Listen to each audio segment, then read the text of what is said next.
The crack of my daughter's hand across my face echoed through the cathedral like a gunshot. 300 guests gasped in unison as I stumbled backward, my cheek burning with the force of her slap. By the time security reached us, Emma was already screaming that I had ruined her perfect day forever. If you're watching this, subscribe and let me know where you're watching from. Now let me tell you how a $30 million wedding gift turned into the most humiliating moment of my 67 years on this planet. Though honestly, looking back now, it was also the moment everything finally started making sense. My name is Sarah Mitchell, and until 6 months ago I thought I knew exactly who my daughter was. 23 years of raising her from a broken 5-year-old into what I believed was a successful, loving adult. 23 years of bedtime stories, school plays, graduation ceremonies, and heart-to-heart conversations about life, love, and following your dreams. I should have known something was wrong when Emma refused to discuss the wedding budget. "Don't worry about money, Mom," she'd said, waving her hand dismissively during one of our planning sessions. "Derek's family is handling everything." Derek Blackwood, her fiancé of 8 months, came from old Virginia money. His father, James, owned a chain of luxury hotels across the East Coast, and Emma had made sure I knew it from day one. But I wanted to contribute something meaningful. Mitchell Industries, the tech company I'd built from nothing over the past 30 years, was finally ready for its next generation. The Pats alone were worth over $40 million, and I'd always planned to bring Emma into the business eventually. The wedding seemed like the perfect opportunity. I arranged to meet her at our usual coffee shop downtown, the little place where we'd celebrated her college acceptance, her first job, and her engagement. I brought the legal documents with me, neatly organized in a leather portfolio that had seen me through countless business meetings. "Emma, sweetheart," I said, sliding the folder across the marble table between us, "I wanted to give you something special for your wedding, something that would set you up for life." She opened it with mild curiosity, her perfectly manicured nails tapping against the leather as she scanned the papers. I watched her expression change from confusion to surprise to something that looked almost like disgust. "What is this?" she asked, though I could tell she understood perfectly. "It's a 45% ownership stake in Mitchell Industries," I explained, unable to keep the pride from my voice. "I'm keeping 51% for operational control, but this makes you the second largest shareholder. The quarterly dividends alone will give you financial security for the rest of your life. And when I retire, I don't want it." The words came out flat and cold. I blinked, certain I'd misheard. "You don't want what?" "This." Emma pushed the portfolio back toward me with 2 fingers like it was contaminated. "I don't want to be tied down to some boring business I know nothing about. I don't want quarterly meetings and dividend reports and all that corporate nonsense." The coffee shop seemed to grow quieter around us. I could hear the espresso machine hissing in the background, the low murmur of other conversations, the sound of my own heart beating just a little too fast. "Emma, this isn't just any business, it's our family's legacy. I built this company from nothing, working 18-hour days so you could have every opportunity. And I appreciate that, Mom, I really do." Her voice took on that patronizing tone she perfected over the years. "But I'm not you. I'm not cut out for the business world. It's just not who I am." I leaned forward, trying to understand. "Then what do you want? How can I help you start your life with Derek?" Emma's eyes lit up then, and for a moment she looked like the eager little girl I remembered. "Well, if you really want to give us a wedding gift, there is something that would mean a lot more than stock certificates. Of course, anything." $30 million. The number hit me like a physical blow. I actually felt my mouth fall open. Had to consciously close it again. "I'm sorry, what did you say?" $30 million. Emma spoke slowly now, like I was having trouble understanding English. "In cash. Derek and I have been looking at houses in Napa Valley and we found the perfect estate. It's got vineyards, a main house, guest cottages, the works. But it's 30 million and his trust fund won't release that kind of money until he's 35. I stared at my daughter, this beautiful young woman I'd loved and supported through everything, trying to process what she was asking. "Emma, that's not a wedding gift. That's more money than most people see in a lifetime. But you have it, don't you? The company's worth 40 million. You said so yourself. And you've got savings, investments, the house." She waved her hand vaguely. "Besides, you're always saying you want to help me succeed. This is how you can do that." The logic was so twisted it almost made me dizzy. She didn't want the steady, long-term wealth of company ownership, but she wanted me to liquidate everything I'd worked for to buy her a fancy house. Emma, even if I sold the company tomorrow, which I have no intention of doing, 30 million is 3/4 of everything I own.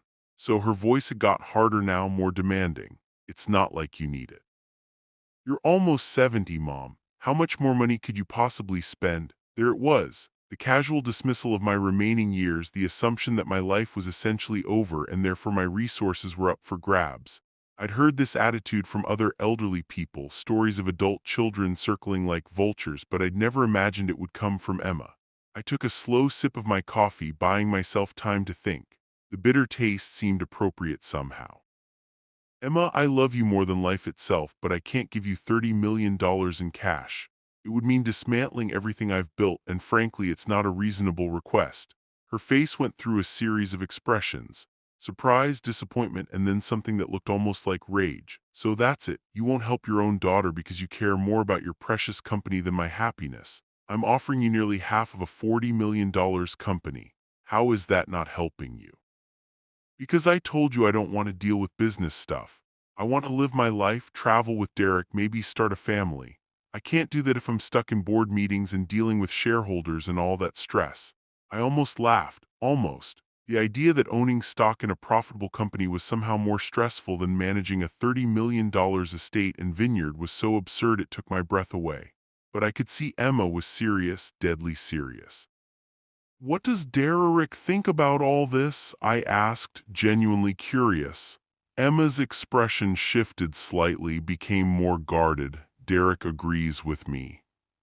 He thinks it would be better to start fresh without being tied down to your company. He's got his own business ideas. Something cold settled in my stomach. What kind of business ideas? Import-export stuff. He's got connections in Europe through his family, but he needs capital to get started.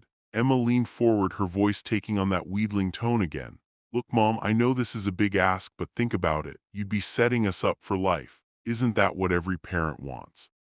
To know their child is secure. The manipulation was so blatant it was almost impressive. Almost. Emma, the stock I'm offering you would generate approximately $2 million a year in dividends alone. If that's not security, I don't know what is. But I'd still be dependent on the company doing well, on you making good decisions, on the market not crashing. Emma's voice was getting higher, more desperate. With the estate, we'd own something real, something tangible, something that's ours, not connected to your business. I studied my daughter's face, looking for the little girl I'd adopted 23 years ago. The scared 5-year-old who'd clung to me in the social worker's office, who'd cried herself to sleep for months until she finally believed I wasn't going to send her away. That child had needed security, stability, unconditional love. This woman sitting across from me wanted something entirely different. She wanted independence from me, my values, my life's work, while simultaneously demanding that I fund that independence to the tune of $30 million. I need some time to think about this, I said finally. Emma's smile was radiant, victorious. Of course, take all the time you need. The wedding's still 2 weeks away. As I walked to my car, I couldn't shake the feeling that something fundamental had just shifted in my relationship with my daughter, and not for the better. The 2 weeks that followed were among the most miserable of my life. Emma called daily, sometimes twice, always asking if I'd made my decision yet about the money. She never asked how I was doing, never inquired about my work or my health or anything else in my life. Every conversation revolved around the $30 million she was convinced I owed her. I tried talking to my attorney Marcus Webb, who'd handled my business affairs for 15 years. His advice was characteristically blunt. Sarah, if you give her that kind of money, you'll be broke within 5 years and she'll be back asking for more. I tried talking to my sister Helen, who lived in Oregon and had always been Emma's favorite aunt. Helen was horrified. That's not your daughter talking, she said. That sounds like someone who's been coached on what to say by someone. We both met Derek. I'd only met Derek Blackwood 3 times before the wedding. He was handsome in that generic country club way. Tall, blonde, well-dressed, with the kind of smooth manners that come from expensive private schools and even more expensive dental work. Emma was clearly smitten with him, but something about the way he looked at me had always made me uncomfortable, like he was sizing me up, calculating my net worth. The wedding was set for Saturday afternoon at St. Bartholomew's Cathedral, followed by a reception at the Fairmont Hotel. Emma had wanted everything perfect, everything expensive. She'd spent months obsessing over flowers, photographers, musicians, menu choices. The guest list had grown from 50 to 300, most of whom were Derek's family and friends. I knew maybe 30 people in attendance. Friday night, there was a rehearsal dinner at Derek's parents' country club. James Blackwood, Derek's father, was everything I'd expected. Silver-haired, commanding, with the kind of presence that comes from never doubting your own importance. His wife Victoria was beautiful in that high-maintenance way that requires professional help to maintain past age 40. During dinner, James made a toast that made my skin crawl. To Emma, he said, raising his champagne glass, who's brought such joy to our Derek's life, and to Sarah, who raised such a lovely daughter and is being so generous with her wedding gift. The way he emphasized generous made it clear that Emma had shared the details of our conversation. I managed a smile and a nod, but inside I was seething. The assumption that I'd already agreed to hand over $30 million was breathtaking in its arrogance. After dinner, Derek pulled me aside for what he called a private conversation. We walked out to the club's terrace overlooking the golf course, and he launched into what was clearly a prepared speech.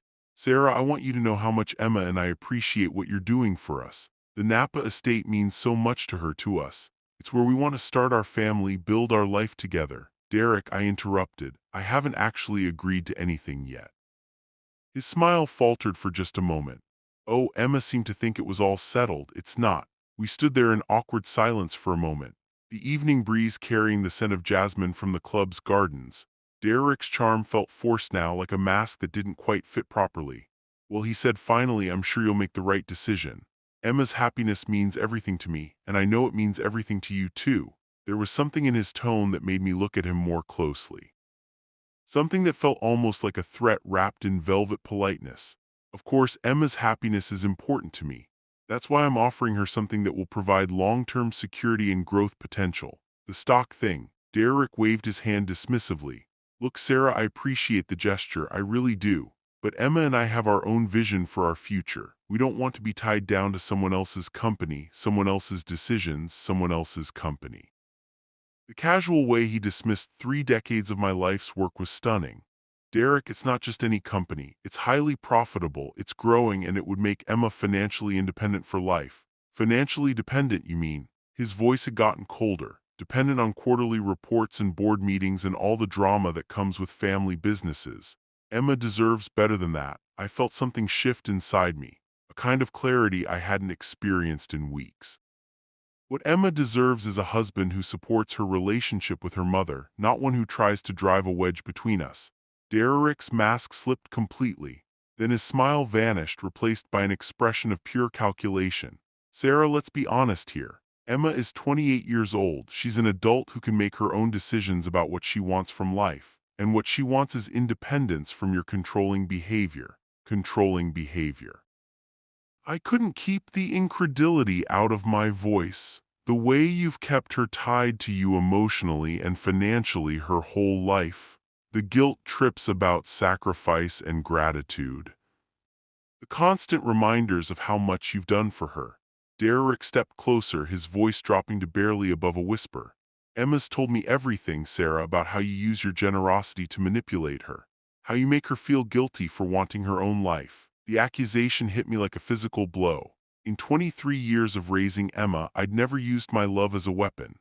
Never made her feel guilty for growing up and becoming independent. The fact that Derek could twist my devotion into something manipulative was almost incomprehensible. "That's not true," I said quietly. "Isn't it? Then prove it. Give her what she's asking for and let her live her own life without strings attached." I stared at this man who was about to become my son-in-law. This stranger who thought he could rewrite the history of my relationship with my daughter. "Derek, I think you should know something about Emma. Something about her background that she might not have shared with you."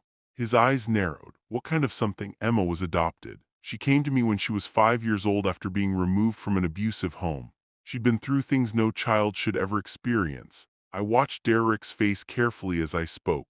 "It took years of therapy, patience, and unconditional love to help her heal from that trauma. The idea that I would ever manipulate or control her is not just false, it's cruel." Derek's expression didn't change. That's ancient history. Sarah, Emma's an adult now. She doesn't need to be defined by her childhood anymore. You're right, she doesn't, but she also doesn't need to be isolated from the people who love her. No one's isolating her. We're just asking for the financial freedom to build our own life together. Saturday morning arrived gray and drizzly, which seemed appropriate somehow. I woke up with a headache and a sense of impending doom that I couldn't shake. The ceremony was supposed to start at 2:00. I arrived at the cathedral at 1:30 wearing the navy blue dress Emma had approved months earlier. The building was already nearly full, Derek's extended family and friends filling most of the pews. I took my seat in the front row on the bride's side and waited. Emma looked stunning in her wedding gown, a confection of silk and lace that had cost more than my first car. As she walked down the aisle on the arm of my brother Tom, who was giving her away in lie of her late father, she looked radiant, happy, completely in love. The ceremony was beautiful, traditional, everything a wedding should be. I found myself tearing up as they exchanged vows despite everything that had happened over the past 2 weeks. This was still my daughter, the little girl I'd raised and loved, promising to spend her life with the man she'd chosen. It was during the reception that everything fell apart. The cocktail hour went smoothly enough. I mingled with guests, accepted congratulations, made small talk with Derek's relatives. Emma and Derek were glowing, posing for photographs, accepting well wishes from their friends. Dinner was served at 7. The ballroom at the Fairmont was elegantly decorated with white roses and crystal, the table set with the finest china and silver.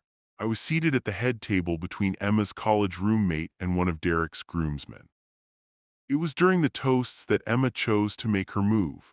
After the best man's speech and the maid of honor's heartfelt tribute to their friendship, Emma stood up.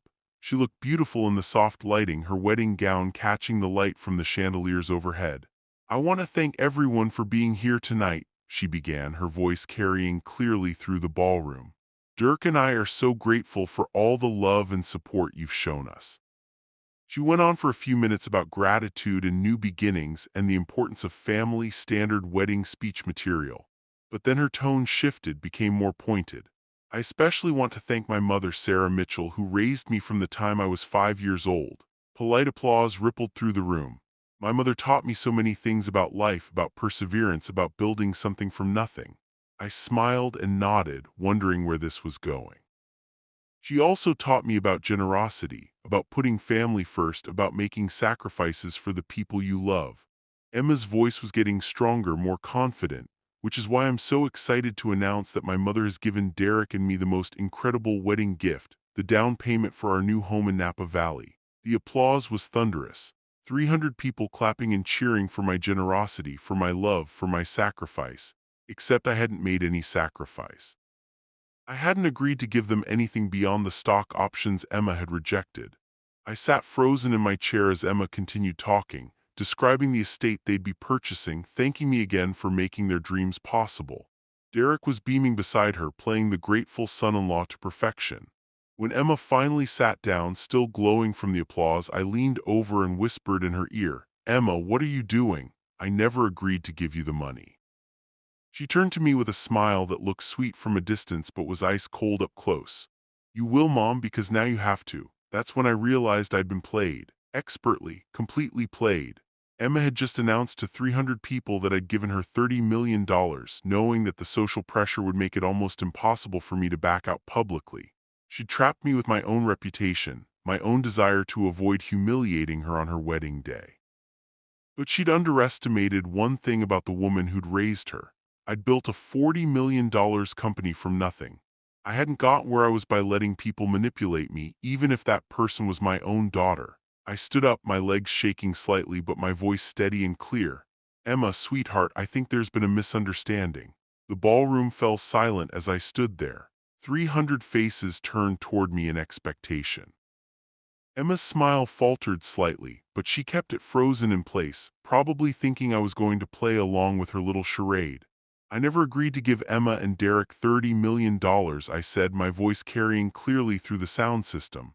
What I offered my daughter was a 45% stake in Mitchell Industries, which she rejected because she didn't want to be bothered with business responsibilities." You could have heard a pin drop. The silence was so complete I could hear the ice clinking in someone's water glass 3 tables away. Emma's face had gone from radiant to horrified in the span of 2 seconds.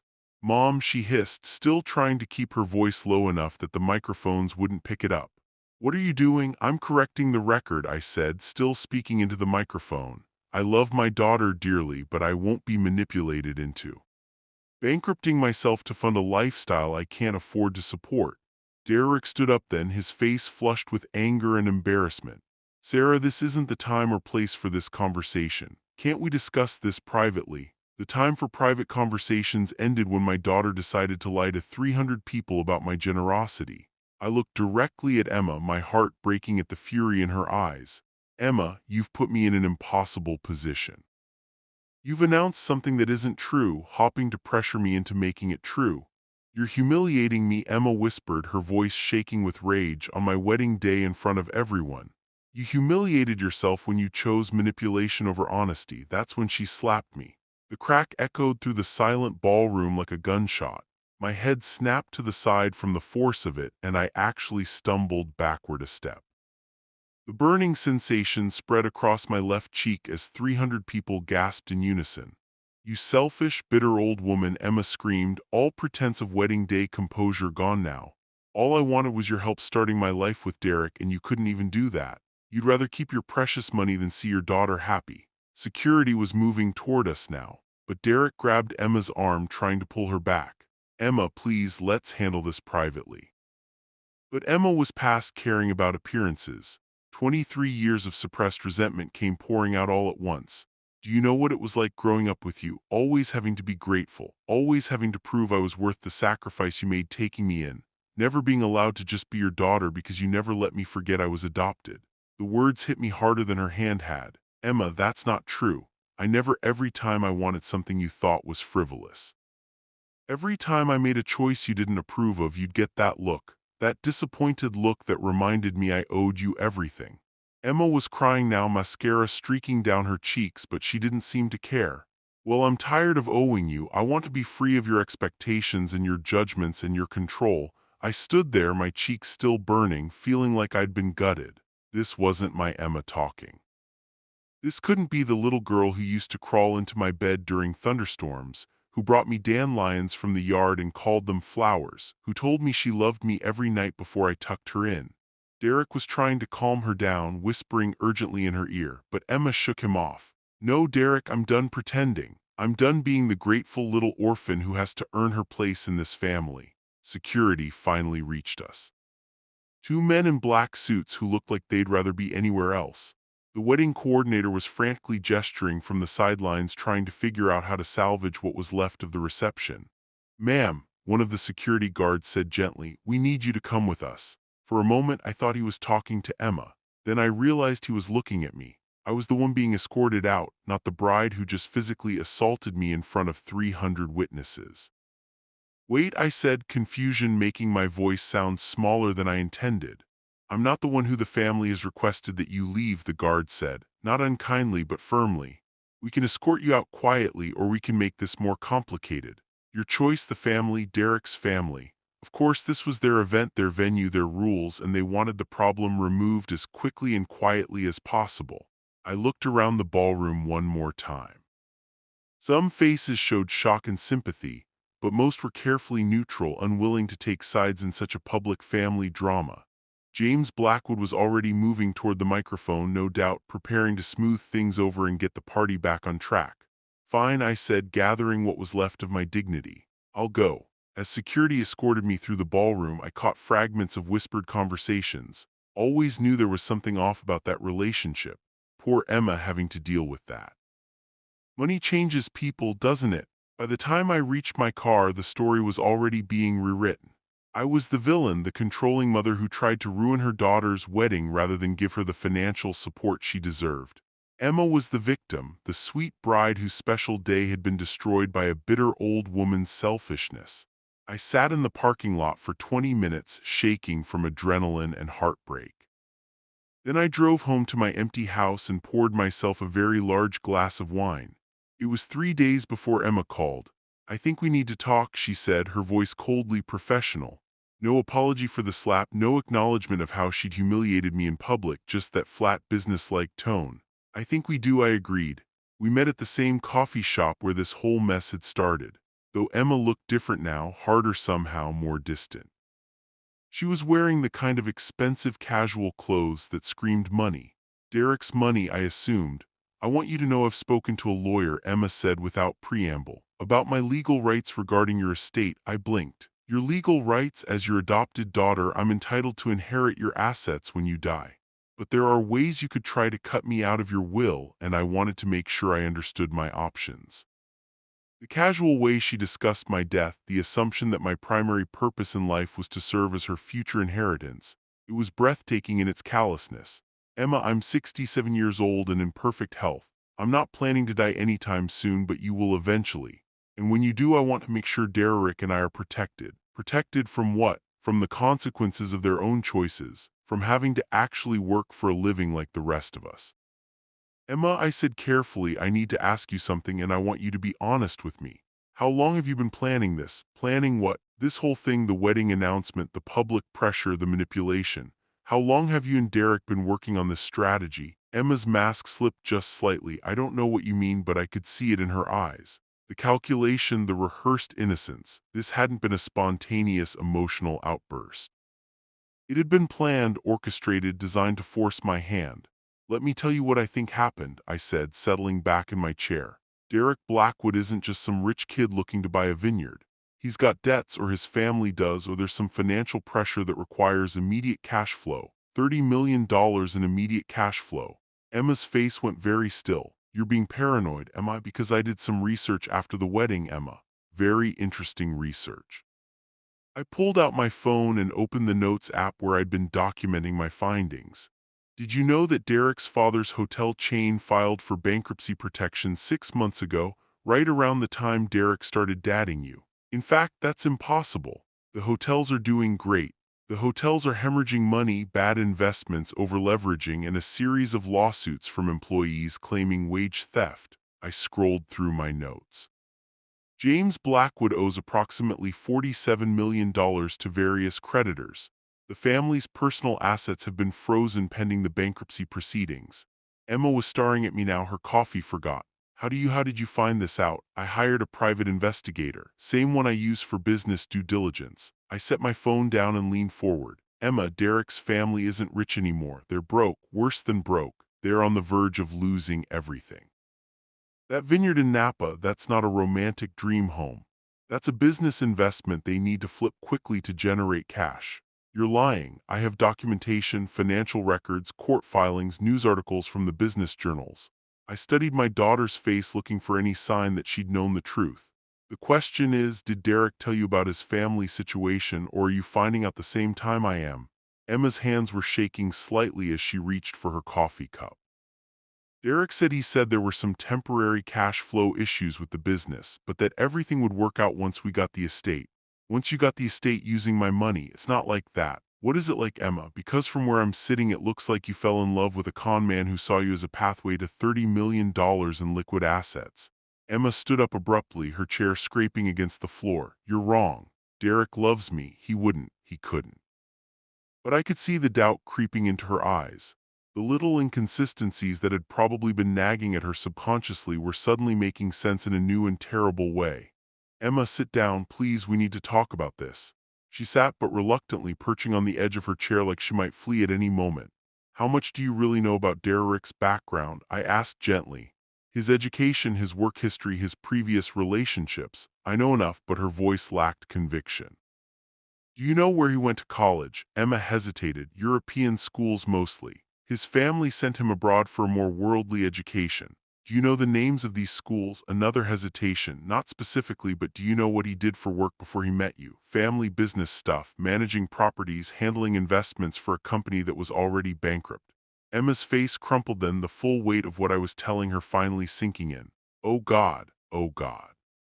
Sarah, what have I done? It was the first time she'd called me by my first name instead of Mom in over a year. I reached across the table and took Emma's hands just like I used to when she was little and had nightmares. Tell me about the wedding planning, sweetheart. Who made most of the decisions about the venue, the cost, the guest list? Derek did mostly. He said he wanted everything perfect for me, that I deserved the best. Emma's voice was barely a whisper. But the bills, they kept getting bigger and bigger. Every time I asked about staying within budget, he said not to worry about money because he was planning to use my money to pay for it. Emma nodded miserably. The honeymoon, too. We're supposed to leave for a month in Europe next week. First-class flights, five-star hotels, private tour. I thought his family was paying for it. They probably promised they would, not knowing they'd be bankrupt by the time the bills came due. We sat in silence for a few minutes, both processing the magnitude of what we were dealing with. Emma had been played expertly by someone who'd seen her vulnerabilities and exploited them without mercy. The motherless little girl who'd always craved security and acceptance had been perfect prey for a charming predator who promised her everything she'd ever wanted. "Sarah," Emma said finally, "I need to ask you something, and please be honest with me." "Of course." "When I was growing up, did I really act like an ungrateful brat? Did I really make you feel like the sacrifices you made weren't appreciated?" The question broke my heart. "Emma, no, never. You were the best thing that ever happened to me. Every day I got to be your mother was a gift." "Then why did Derek say those things about me feeling guilty all the time? About you using your generosity to manipulate me?" I chose my words carefully because he needed to drive a wedge between us. "He needed you to see me as the enemy so you'd be willing to fight me for the money. If you'd maintained a close relationship with me, I might have been able to warn you about him sooner." Emma's eyes filled with tears. "I said terrible things to you at the wedding. I called you selfish and bitter. I hit you in front of all those people. You were defending what you thought was your marriage, your future. I understand why you were angry, but I humiliated you. I made everyone think you were this horrible, controlling mother who didn't want her daughter to be happy." I squeezed her hands. "Emma, we can fix this. It's not too late." How can we fix any of this?" I smiled then, feeling something like my old self returning. "Emma, I didn't build a $40 million company by accident. I've dealt with conmen before, though admittedly never one who married my daughter first." Emma looked at me with the first spark of hope I'd seen since this whole mess started. "What do you mean?" "I mean, Derek Blackwood made one crucial mistake in his planning." "What mistake?" "He assumed I'd be easy to manipulate because I love you. He was right about the loving you part, but wrong about everything else." I pulled out my phone again. "While he was busy turning you against me, I was documenting everything. Every lie, every manipulation, every piece of financial fraud." "Financial fraud, Emma." "Derek signed contracts for a $30 million property purchase using my money without my consent. He booked a $100,000 honeymoon on credit cards in my name. He's been telling creditors that his new mother-in-law is providing the capital to restart the family business." I scrolled through the evidence I'd been collecting. "That's wire fraud, credit fraud, and probably a dozen other federal crimes." Emma's mouth fell open. "You've been investigating him this whole time." The moment he made it clear he was more interested in my bank account than my daughter's happiness. "Yes. What are you going to do?" I stood up, leaving money on the table for our coffee. Emma, what are we going to do? If you want to fix this, if you want to save yourself from whatever Derek was really planning, then I need you to trust me one more time." Emma stood too, her face pale but determined. "What do you need me to do?" "I need you to go home and act normal," I said as we walked out of the coffee shop. "Don't let Derek know we've talked. Don't mention anything we've discussed." "Can you do that?" Emma nodded, though she looked terrified. "How long do I have to pretend?" "Not long. Tomorrow morning at 9:00, there's going to be a knock on your door. FBI Financial Crimes Unit with warrants for Derek's arrest and seizure of all assets purchased with fraudulent funds." "The FBI?" Emma's voice squeaked. "Sarah, how did you? I told you, Emma, I've been documenting everything. When someone commits federal crimes using forged financial documents, the FBI tends to take that seriously." I put my arm around her shoulders, the first physical contact we did since the slap heard round the ballroom. "But here's what's going to happen. You're going to cooperate fully with their investigation. You're going to provide testimony about Derek's deception, and you're going to file for annulment based on fraud within the marriage." "An annulment?" "Derek married you under false pretenses using a false identity and false financial information. That makes the marriage legally void." We reached our cars, parked side by side in the lot. "Emma, I need you to understand something. This is going to get ugly. Derek's going to blame you. Probably claim you were part of the scheme. His family is going to try to destroy your reputation to save themselves. Emma's face went white. What if they succeed? They won't, because you're going to have the best legal team money can buy, and more importantly, you're going to have the truth on your side. I handed her a business card. This is Marcus Webb, my attorney. He's expecting your call tonight. He'll handle everything. What about you? What's going to happen to your reputation after all this comes out? I laughed. Actually laughed for the first time in weeks. Emma, I'm 67 years old. I've built a successful company, raised a wonderful daughter, and survived more challenges than I care to count. My reputation can handle the truth. Emma was crying now, but they were different tears than before. Relief maybe, or just the overwhelming emotion of realizing how close she'd come to destroying her life. I'm sorry, she whispered. I'm so sorry for everything I said, everything I did. I don't know how you can ever forgive me, Emma. You were manipulated by an expert. You responded the way any young woman in love would respond when someone she trusted told her that her mother was the problem. I pulled her into a hug. My daughter, my little girl who'd grown up but still needed her mom sometimes. Besides, you got one thing right at the wedding. What? You said you wanted to be free of my expectations and judgments. Well, here's your chance. After this is over, after Derek is in federal prison and you've rebuilt your life, you get to decide what kind of relationship we have going forward. No guilt, no obligation, no strings attached. Emma pulled back to look at me. What if I want the same relationship we always had? What if I want to be your daughter again? Then you'll always be my daughter. That never changed. Not even when you slapped me in front of 300 people. 6 months later, Emma and I were having coffee again at our usual place. Derek was serving 18 months in federal prison for wire fraud and identity theft. The Blackwood family had lost everything in bankruptcy proceedings. The vineyard had been sold at auction to pay creditors. Emma was working part-time at a nonprofit while taking business classes at night. She decided she wanted to understand Mitchell Industries after all, wanted to be worthy of the legacy I'd offered her. I have something for you, I said, sliding a folder across the table.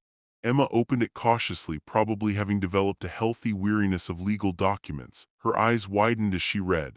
51%, she asked. I'm ready to retire, I said simply. You're ready to take over. Besides, you've earned it. How have I earned it? I nearly destroyed everything we had. You survived, Derek Blackwood. You came back from the worst mistake of your life stronger and wiser.